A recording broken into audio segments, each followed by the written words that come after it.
Good afternoon, ladies and gentlemen, and welcome back to the History of World Civilization since 1500. I'm Dr. Haynes, and I'm going to be talking with you today about the late Cold War from 1949 to 1991, or essentially from the Korean War to the fall of the Soviet Union. When we left off last time, I was arguing that Chinese communists won their civil war against Chinese nationalists in 1949. But when leaders in the U.S. witnessed this, they convinced themselves that somehow America's failure to intervene was the real reason communists won. People began to wonder who lost China. It's Americans' fault that Chinese communists won their civil war. That's what people thought. That same year, 1949, the Soviet Union became the world's second nuclear power when they acquired atomic bombs. They successfully tested an atomic weapon.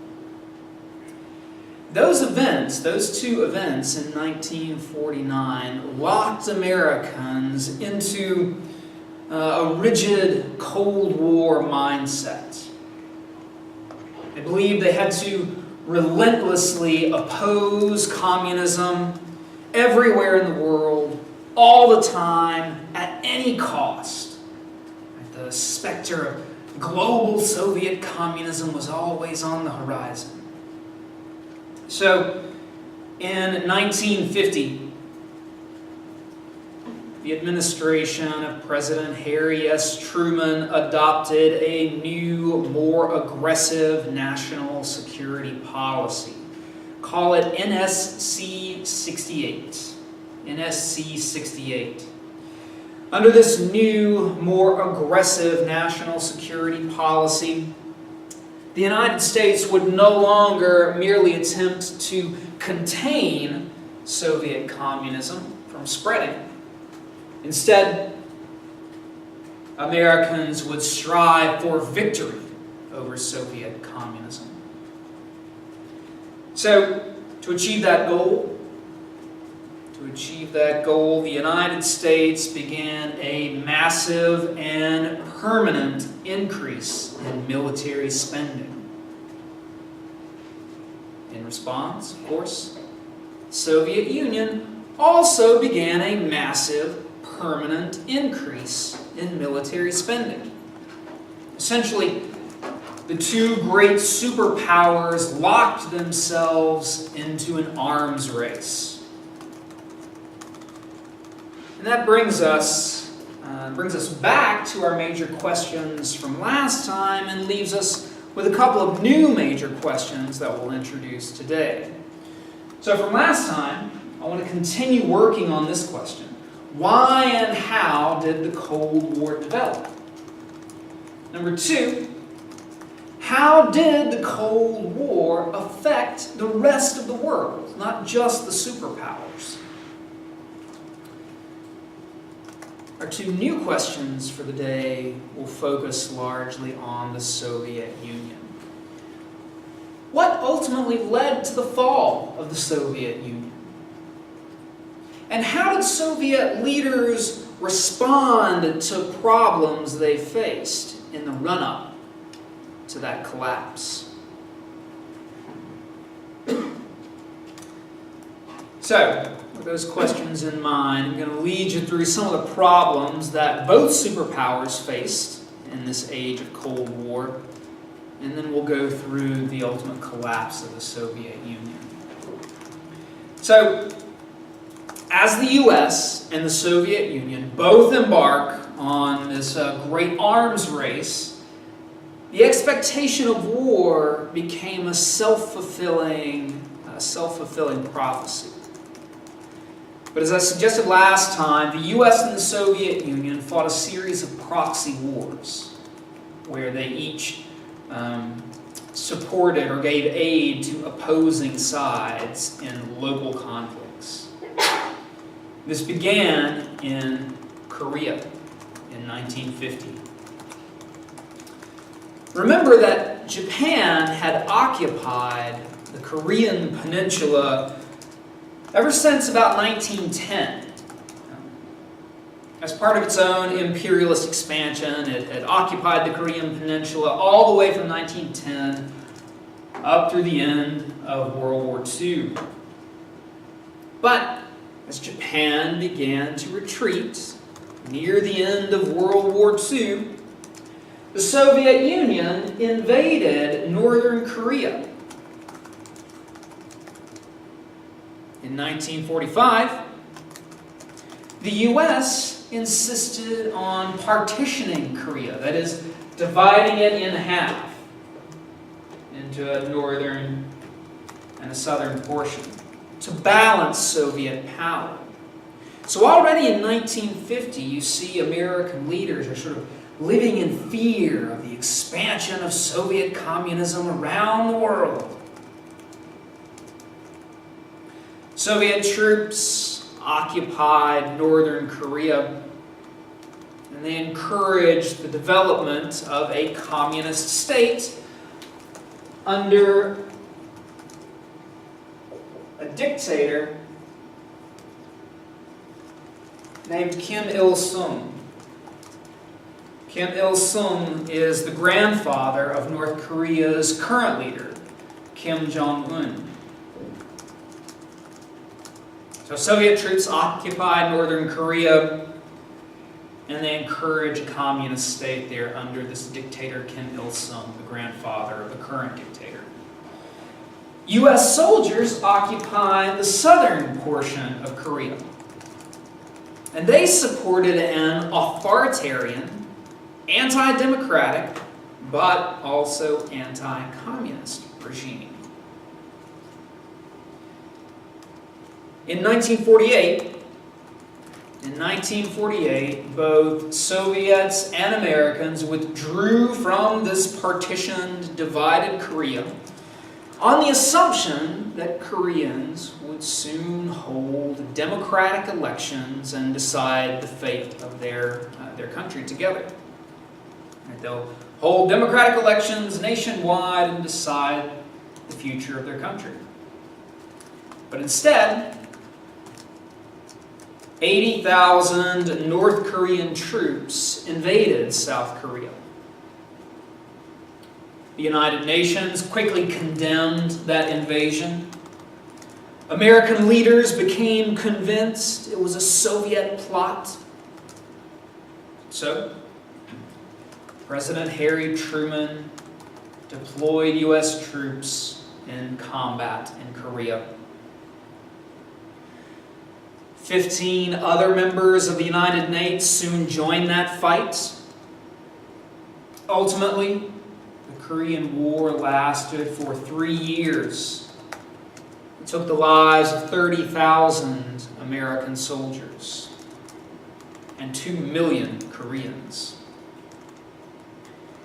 It was a bloody and relatively long conflict, yet the Korean War accomplished nothing.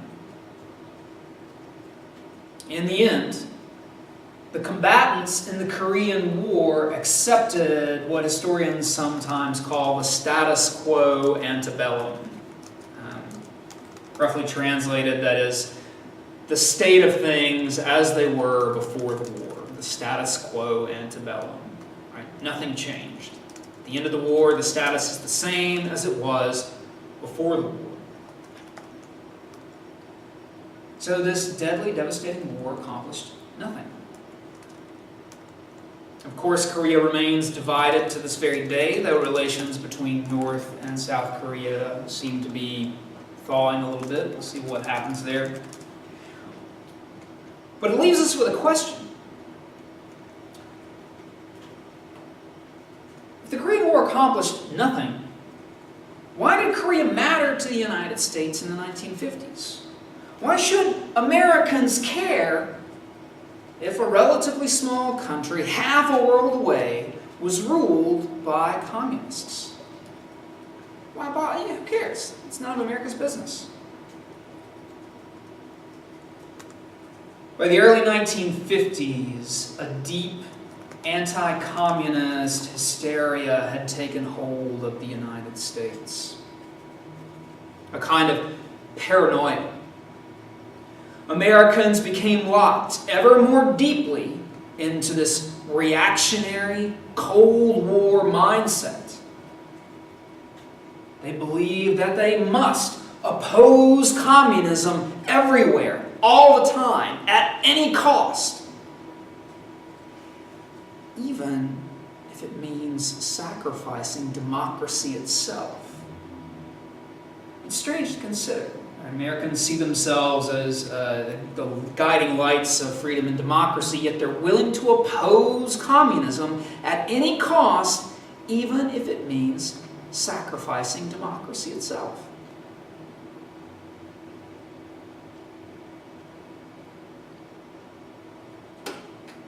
Anti-communist hysteria led Americans to resist supposed global Soviet communist expansion. American leaders assumed the Soviets were behind North Korea's aggression in 1950, but they weren't. North Koreans started the conflict to unify their country. This hysteria leads the United States into quite a few scrapes. From the 1950s through the 1970s, the U.S. government, often through the Central Intelligence Agency, staged no fewer than 7 coups in countries around the world. In each of these cases, the United States will oppose democracy and support authoritarian dictators. Why? Because they were also anti-communist. Now, we could choose any one of these US-backed coups, these anti-democratic but also anti-communist coups, as a concrete example, but I am going to choose the war in Vietnam.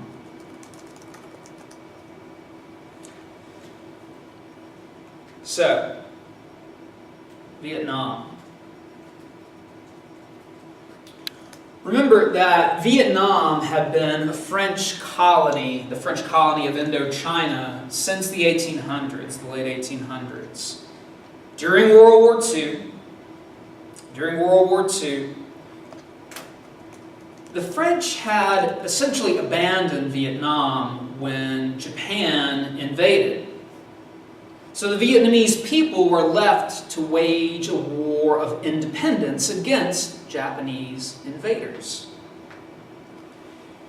This man, you've read some of his work for today, this man, Ho Chi Minh. Ho Chi Minh was the primary leader of this Vietnamese war of independence against Japanese invaders. Ho Chi Minh's primary goal was to secure independent nationhood for Vietnam. So in that sense, right, his goal was independent nationhood, he is a nationalist. Indeed, all the way back in 1919, at the end of World War I, at the Paris Peace Conference, Ho Chi Minh had asked U.S. President Woodrow Wilson to support the Vietnamese independence movement. And it goes back that far. Ho Chi Minh cited the American Declaration of Independence to articulate his goals for Vietnam's independence. Independence from colonial rule. He felt that was something Americans could understand.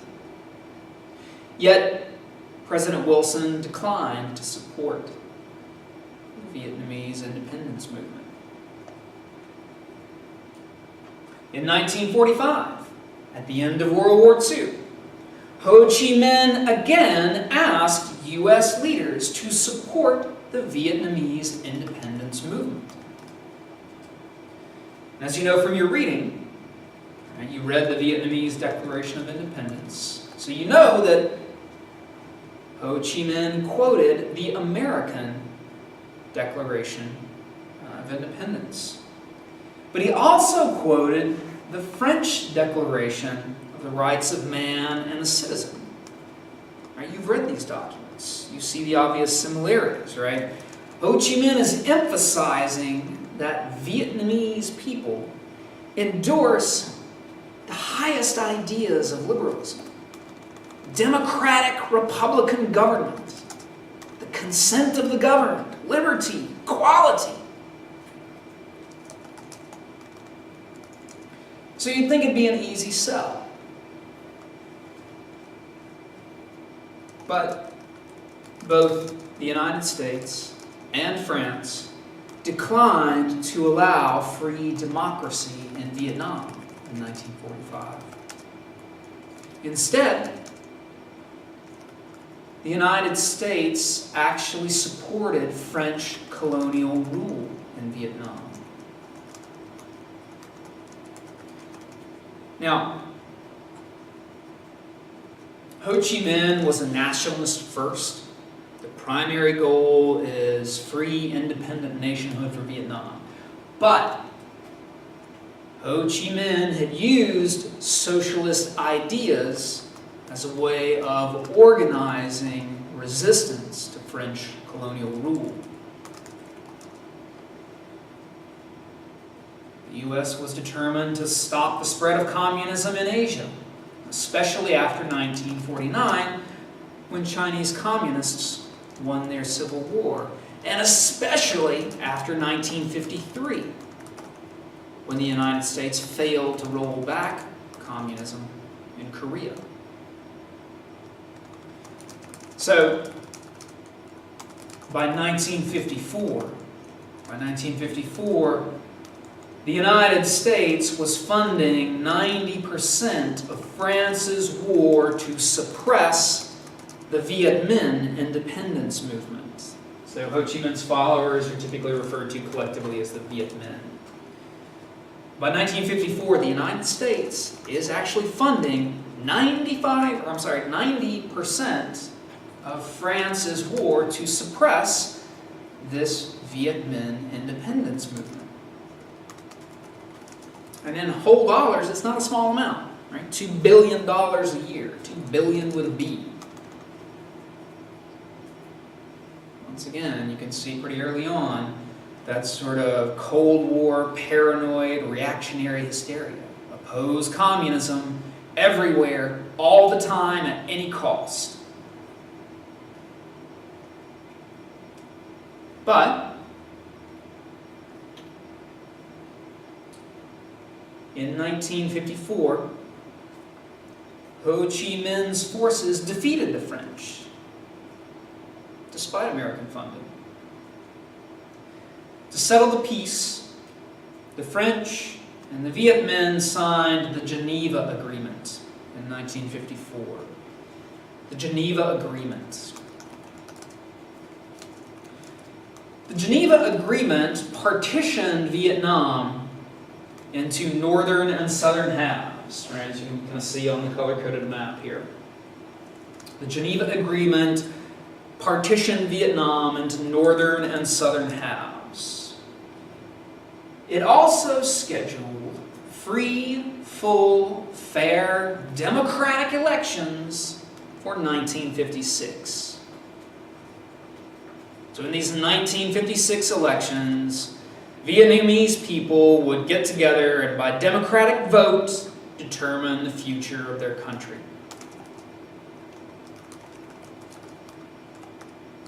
By this point, Ho Chi Minh was a fully committed communist, and he became North Vietnam's leader. In South Vietnam,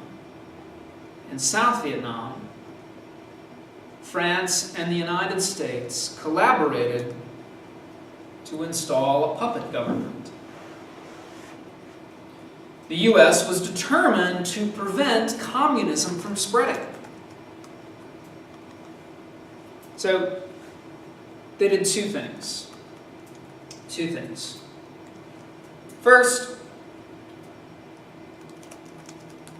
the United States provided South Vietnam with U.S. military advisors to prevent the expansion of communism from North Vietnam into the South. Second, the United States supported the South Vietnamese government's decision to cancel the 1956 elections. By 1956, everyone understood that if free, fair, full, democratic elections went forward, the Vietnamese people would vote to unify the country under the leadership of Ho Chi Minh's communist regime. The United States would not allow that to happen. So the United States opposed democracy for the sake of opposing communism. Now, U.S. President John F. Kennedy was elected in 1960. And he actually ramped up support for South Vietnam. He sent over 16,000 more military advisors to South Vietnam. And when the South Vietnamese government began brutally suppressing all dissent, the Kennedy administration accepted it.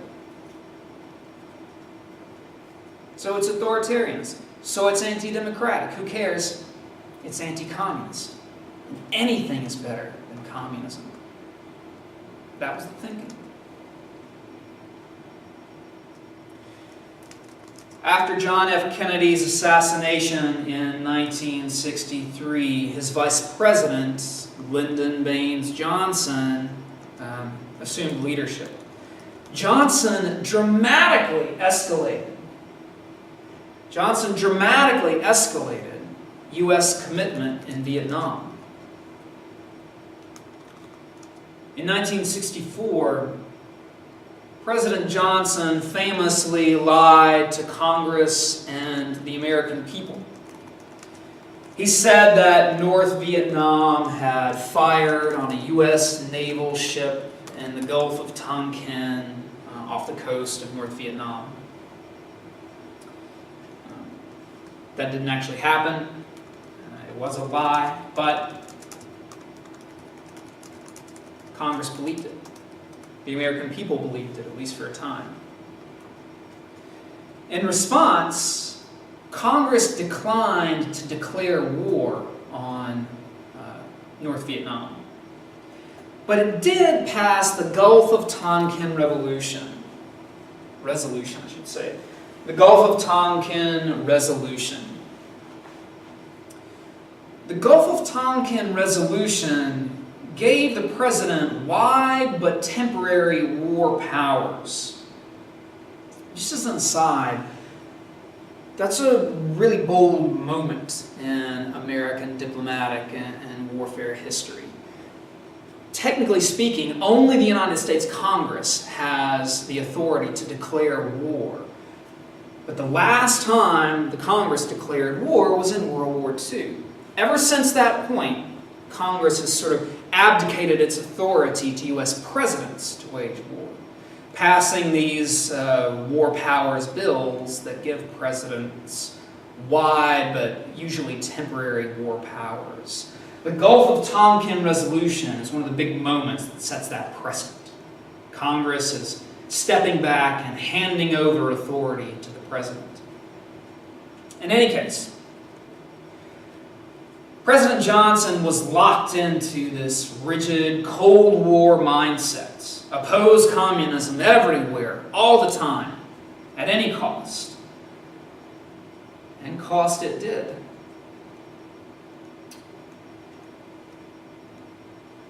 In 1964, there were just 23,000 U.S. troops in Vietnam. By 1966, there were nearly 400,000. Johnson also authorized a massive aerial bombing campaign called Operation Rolling Thunder. As people said at the time, Rolling Thunder was intended to bomb Vietnam back into the Stone Age.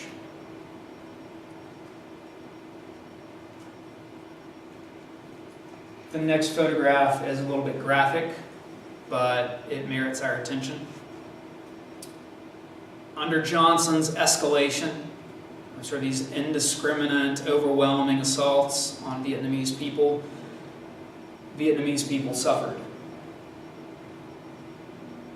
U.S. ground troops committed a number of atrocities, including the now infamous My Lai massacre. They used napalm, a kind of jelly gasoline, on civilians. They defoliated jungles with cancer-causing poison gas called Agent Orange.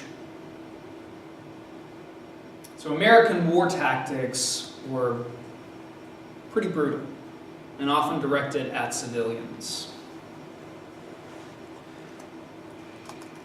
But Vietnam was what some scholars have called a living room war or a televised war. Embedded journalists brought images like this into American homes via television news broadcasts, newspapers, magazines. The American public was shocked by the brutality, horrified, and many demanded an immediate end to the Vietnam War.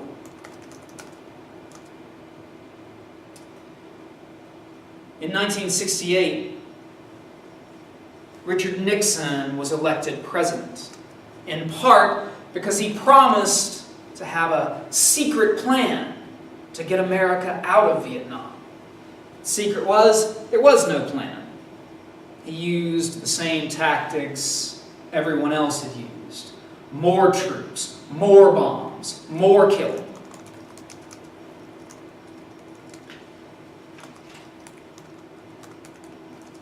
As you know from your reading for the day,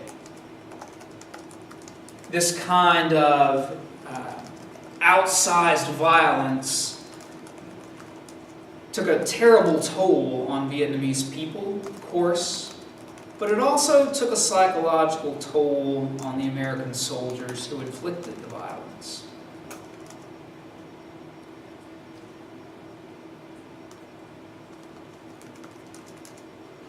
President Nixon hoped to brutalize Vietnam into accepting peace on American terms, what he called peace with honor. So even as he ramped up the violence, Nixon conducted peace talks with Vietnamese leaders.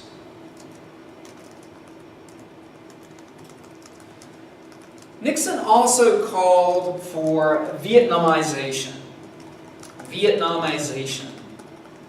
In this strategy, U.S. soldiers focused on training South Vietnamese soldiers.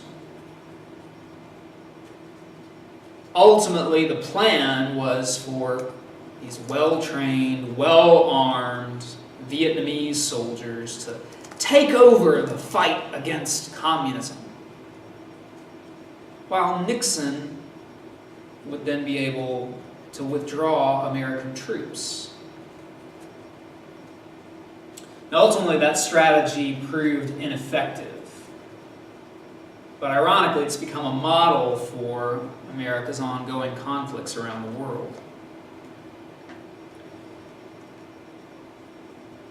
The end of official U.S. involvement came with a peace agreement in 1973. And again, it was essentially status quo antebellum, the same state of things as before the conflict. Yet, the United States continued to provide military aid to the South Vietnamese government. What was essentially a civil war continued in Vietnam for another 2 years.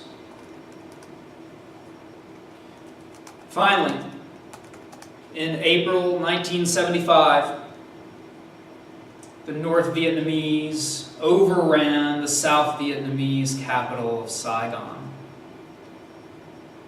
Finally, Vietnamese people had won the independence they had been struggling for since the 1800s. So, think back through all of that.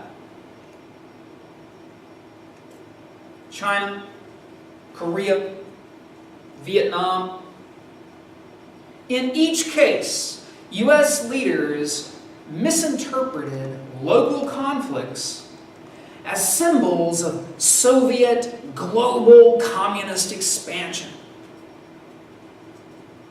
But in reality, each conflict was homegrown until intervening superpowers made them part of the global Cold War.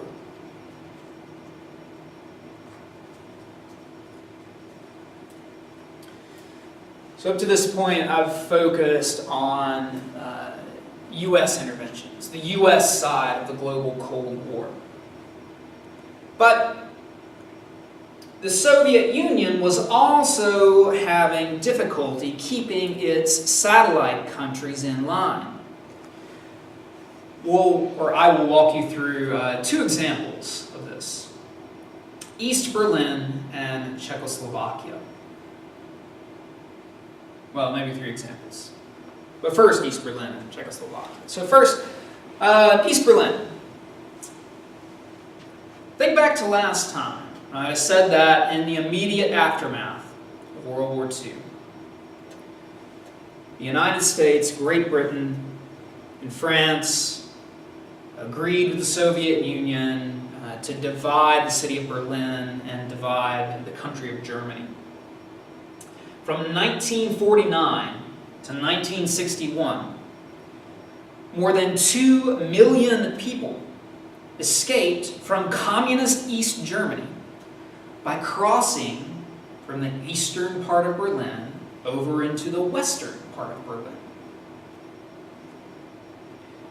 So in 1961, the Soviet leader demanded that the United States and its allies abandon West Berlin to stop that outflow. The U.S., of course, refused.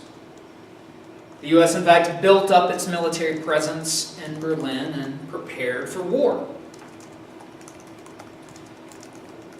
So the Soviet Union proved unprepared to go to war in this case, and instead built a barbed wire fence dividing the city in half. Of course, as you know from your reading for today, that barbed wire fence, that barbed wire barrier, was quickly replaced by a 12-foot concrete wall.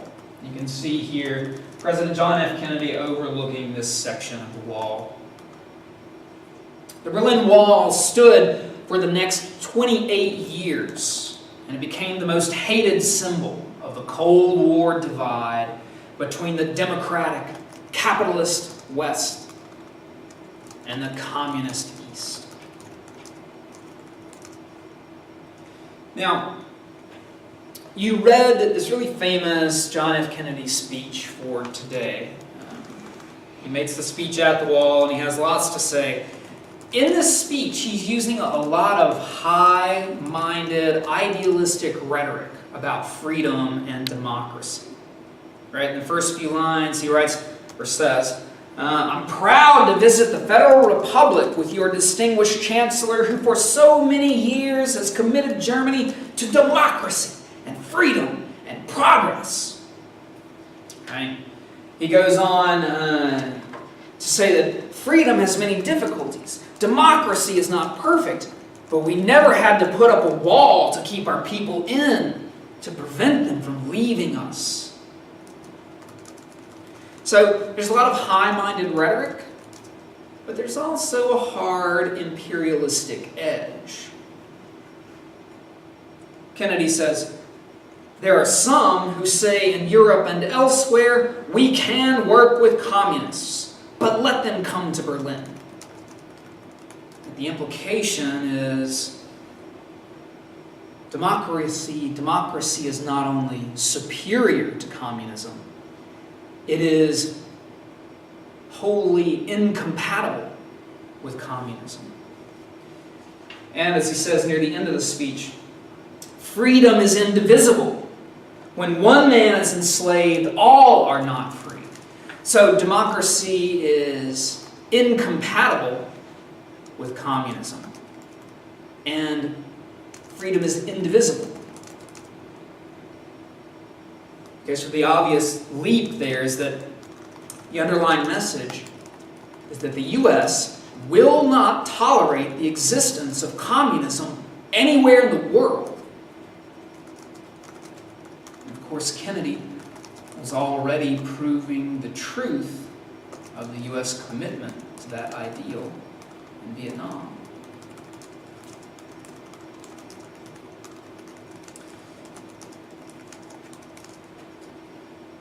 In the spring of 1968,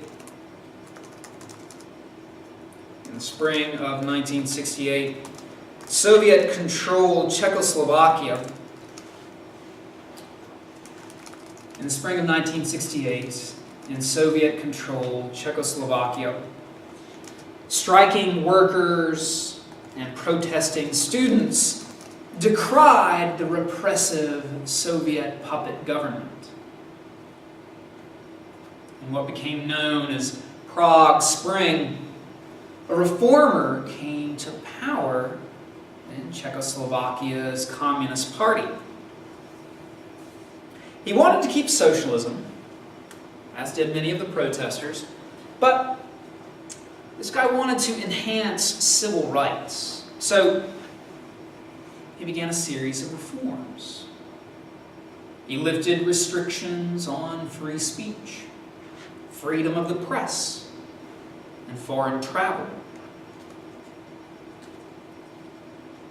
In response, Soviet leaders sent in 500,000 troops with tanks to crush the Prague Spring.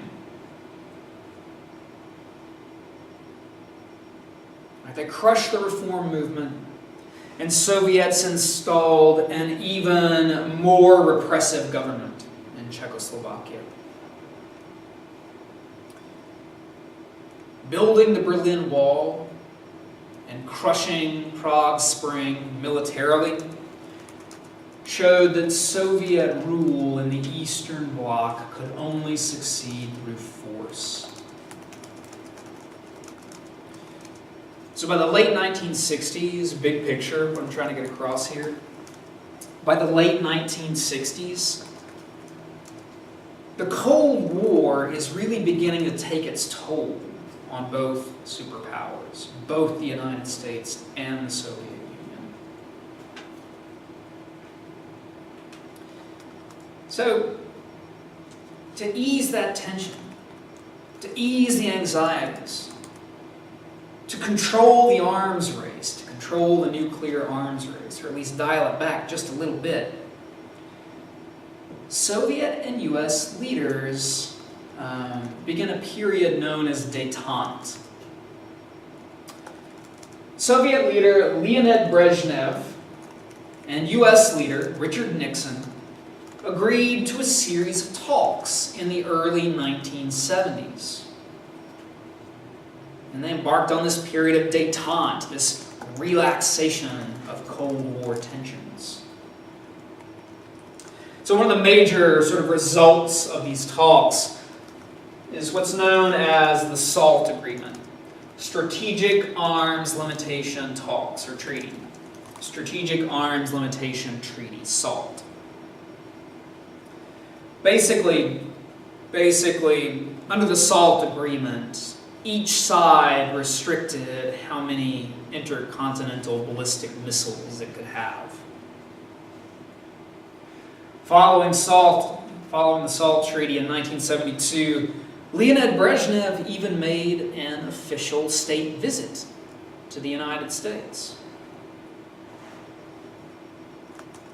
So it seemed like Cold War tensions were easing. But that actually brings us back to one of our major questions. What ultimately led to the fall of the Soviet Union? If by 1972 tensions are easing, why does the Soviet Union cease to exist within 20 years? And how did Soviet leaders respond to the challenges they faced? Well, in the largest frame, like the big picture, the Soviet Union provided stability, but not prosperity in the 1970s and 1980s. Communism legitimately provided a lot of benefits. Guaranteed employment, quality education, free healthcare, old age pensions, daycare for families with children, subsidized housing, low-cost food and consumer goods. And there are legitimately lots of benefits. But for all that, communism did not provide the kind of astonishing prosperity that people enjoyed in the West. And a younger generation dreamed of seeking that prosperity. Prosperity enjoyed by those in the West. So there are some big picture internal economic problems bedeviling the Soviet Union. Stability but not prosperity. In more immediate terms, in the smaller frame, an intractable war in Afghanistan was a major catalyst that ultimately helped to bring down the Soviet Union. In 1978, Afghan communists, aided by the Soviet Union, seized power in Kabul. And so began a decade-long war that was poison to the Soviet Union. Obviously, there's a lesson here for Americans as we continue our longest war in Afghanistan. So in 1978, these Afghan communists, aided by the Soviet Union, seized power in Kabul. But Soviet occupiers immediately faced fierce opposition. And the Soviet-Afghan War would drag on from 1979 to 1989. Afghan Muslims known as Mujahideen, waged a war against these Soviet invaders.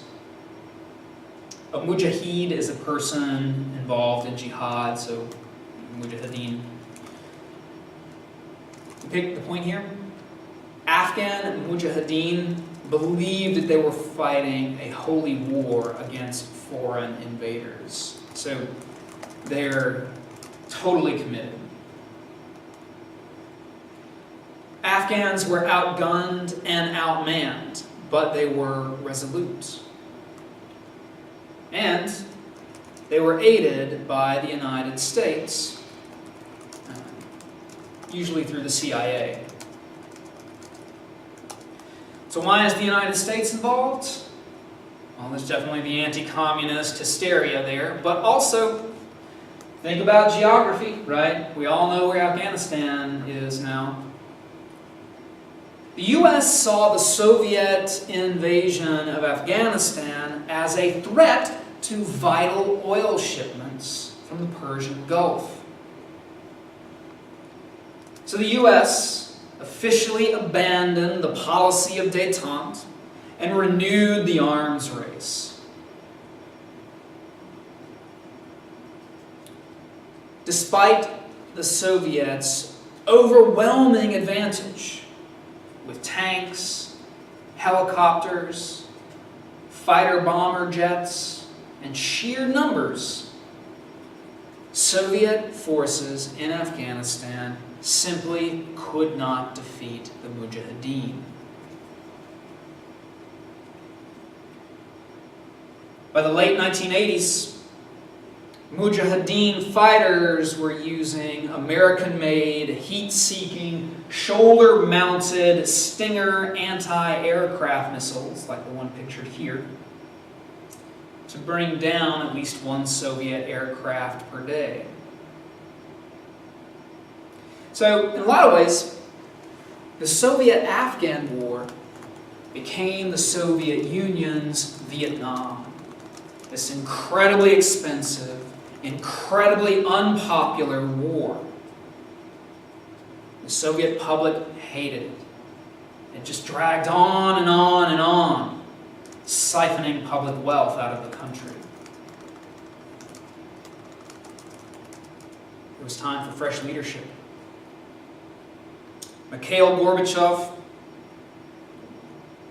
that guy, Mikhail Gorbachev took control of the Soviet Union in 1985. Gorbachev pulled Soviet forces out of Afghanistan, calling it a bleeding wound. He then proposed some remarkable reforms to remedy the internal structural shortcomings of Soviet society. Perestroika, and economic restructuring, and glasnost, which translates roughly to openness.